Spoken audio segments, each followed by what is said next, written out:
All right, team, what's going on? I'm Tim Jenkins, and welcome to All Things QB. And today we are checking in on Justin Fields and his Week 3 performance against the Kansas City Chiefs. And we are going to answer the questions, which is Fields done in Chicago? But before we jump into it, I want you guys to know, you football junkies like me, jump over to Patreon. We have more clips, longer breakdowns, plus we have free trials so that you can try it before you buy it. And guys, it means the world to me, and it's a super affordable way to support the channel. And all you guys supporting has paid off because it's a very exciting week ahead. There is more. I'm going to tell you about that on future videos, but it means the world to me when you jump over there and subscribe on Patreon. So guys, this one got ugly for the Bears. I mean, you're 0-2. You're going into Arrowhead. You know it's going to be a tough game. But I feel like this offense got to a point in this game that we have not seen this year, where it was just no separation, inefficiencies up front, and then mistakes from the quarterback position. I just think it's a tough one. So guys, without further ado, let's jump into the film. All right, team.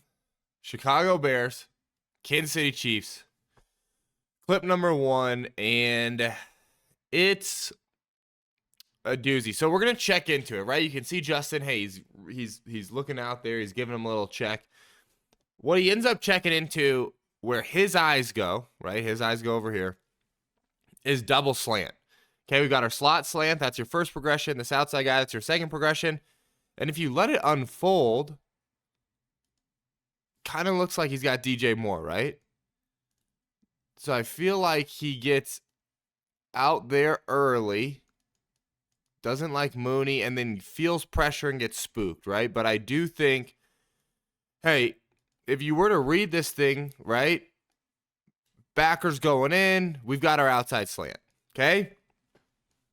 All things considered, though, you're backed up in your own end zone, so you're going to start playing fast. And he does a really good job extending the play, finds his guy on the sideline, delivers a strike, and scramble drill, hey, and you move the chains, right? So to me, it's like, do I think it's the biggest deal in the world that we got off this slant? No. Do I feel like this ever so slightly plays into a lack of trust in the traditional drop back game from these coaches? I do think we're starting to see that unfold. So you're going to see Justin again. Eyes go to that slant. For some reason, he gets off it. Gets in a scramble drill. Chase Claypool does a really good job working back to his quarterback, making a great catch on the sideline. Okay, so move the chains. Now we get to 3rd and 4, right? So, hey, we had the scramble drill. Now all of a sudden we get to 3rd and 4.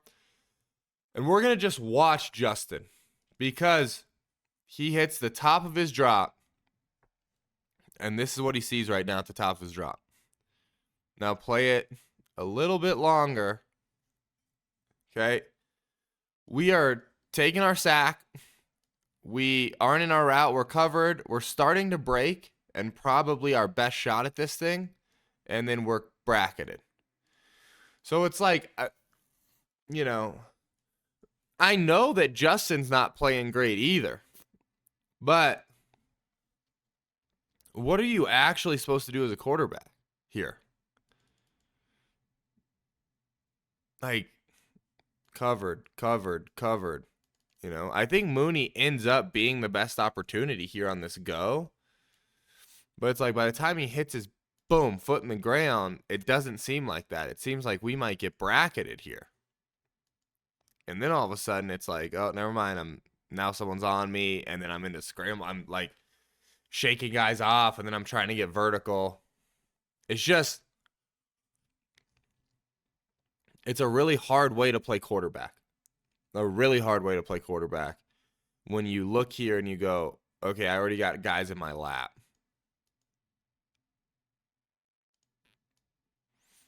We're just getting bullied too. Just absolutely bullied. Now we've got one where Justin just flat out going to make a play. And it's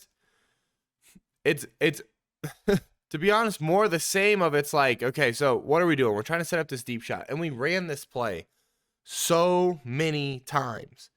with the same result, no one being open. We've got the ultra high over here. I'm guessing they're peaking this as the 1. And then instead of doing a deep over like we traditionally have on this play, they're trying to throw this backside in route, like this little rolled dig. And just every time, okay, we're off the play action.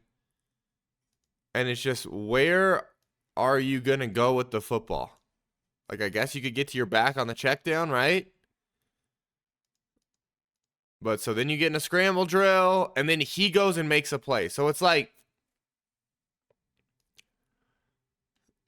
it's very rare in the NFL that you get this kind of time in the pocket on a shot play and no one's open. Really rare. Like, I don't know how many times I've seen it. To have that much time into something we got the look we wanted and we checked into it, and there's still no one open.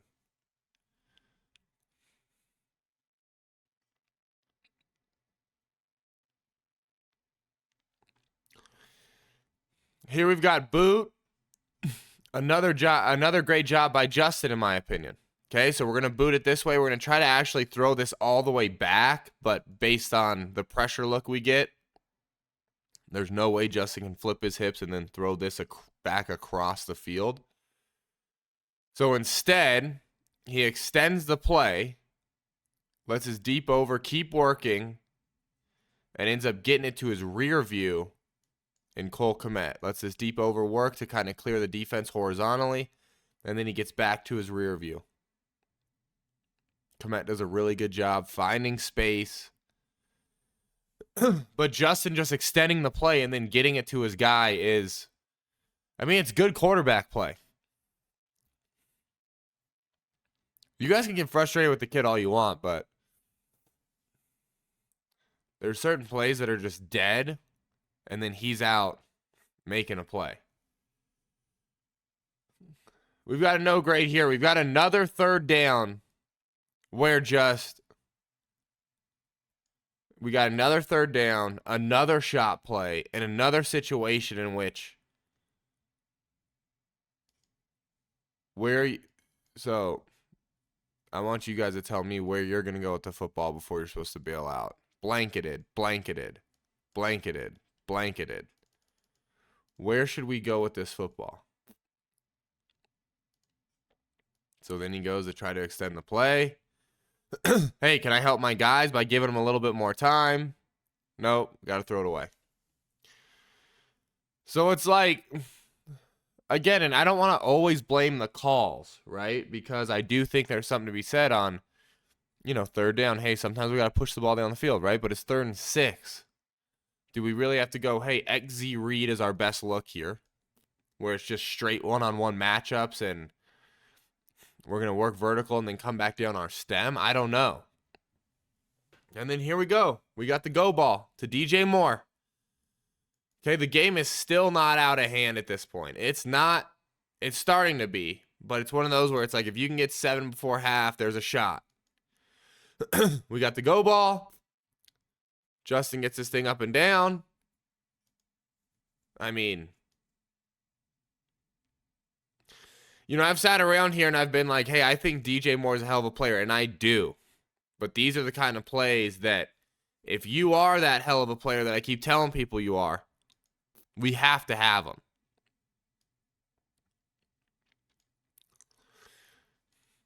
Because we don't have a lot of great calls right now in our playbook. We get one-on-one on the go, we throw it, we beat the safety with the ball, and we drop it. And that's just like, yeah, we can't have it. We cannot have it. That's as good as it gets, ladies and gentlemen. Look at this thing. I mean, come on. Come on, DJ. So, something I'm generally concerned about. I want to get to the full screen.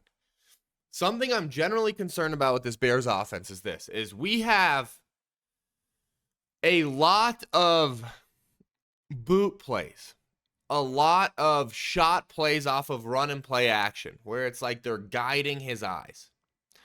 We don't have a lot of just what seems like traditional drop back, read it out plays.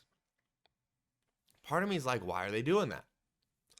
Because I'm sitting there and I'm like, we need to see more of it, right? You need to give your quarterback a chance. Well, then we get something like this where we call a traditional drop back passing concept called RAM. Okay, RAM is where you have the sit in your slot and you got the big in behind it.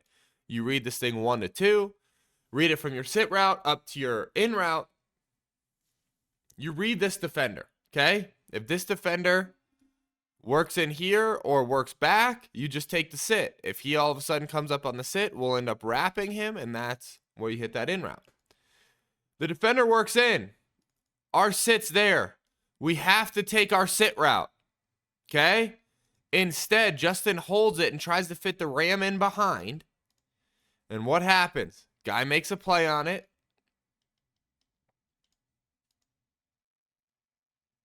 And now the ball's picked.